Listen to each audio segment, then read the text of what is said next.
Predstavljamo vrhunskih 5 stanova razne kvadrature u novo izgrađenoj zgradi u Opatiji. Stanovi nude prekrasne panoramske poglede u kojima ćete zasigurno uživati. Locirani na samo 10 minuta hoda do plaže.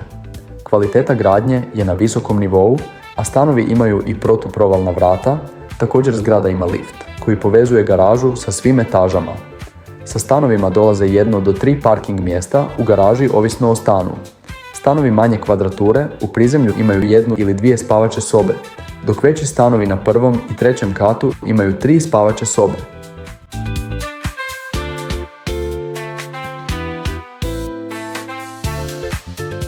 Stanovi su bez namještaja, što vam omogućuje uređenje prema vašim osobnim željama. Stan na vrhu ima čak i saunu. Ne propustite ovu priliku i slobodno nas kontaktirajte za obilazak.